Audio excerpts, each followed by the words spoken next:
Usap-usapan ngayon sa social media ang malaking posibilidad umano na maibabalik na ang dating frequency ng ABS-CBN ngayong 2024. Lahat ay magsasaya dahil may magbabalik tahanan umano. The future is now brighter sa ating ABS-CBN. Kaya naman ang mga inaakala nating imposible ay magiging posible na at hindi ng mga kapamilya viewers na ikakasaya ito ng lahat. Ayon pa sa mga naglabasang mga ulat ngayon, patuloy ang pakikipag-usap ng mga ABS-CBN executive para makuha muli ang dating frequency at malaki ang posibilidad na mangyayari ito ngayong taon. Marami ang naghihinala na makikipag-partner ang ABS-CBN sa EMBS na pagmamay-ari ngayon ni Manny Villar na siyang nakakuha sa dating pagmamay-ari naman ng network.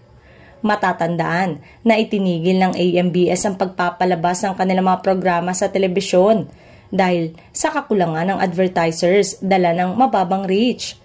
Isa rin sa mga pinaniniwalaang dahilan kung bakit hindi nagtagumpay ang soft launch ng AMBS ay dahil sa kawalan nila ng magagaling na stars na sinusundan ng maraming netizen.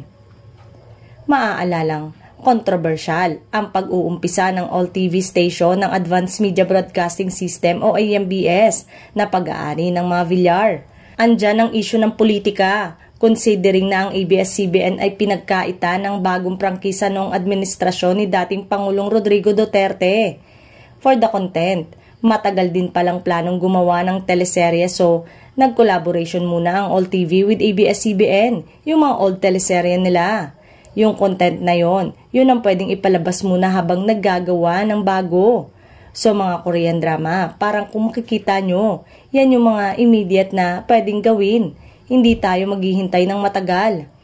Open di umano ang all TV sa pakikipag-collaborate sa iba't ibang istasyon, ang ABS-CBN para sa mga teleserye sa afternoon slot.